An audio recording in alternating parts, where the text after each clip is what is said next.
जब भी चलो अपनी निगाहों को ज़मीन पर रखो ताकि उसकी मखलूक का कत्ल ना हो।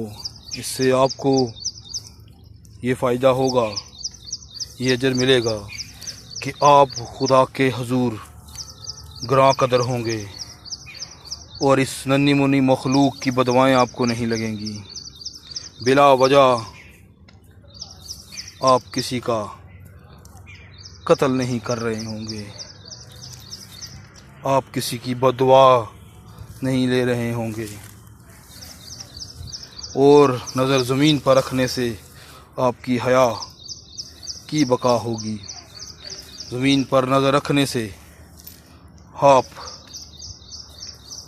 बहुत सारे ठेड़ों से बच जाएंगे। अपना ध्यान रखिए, निगाह ज़मीन पर रखिए।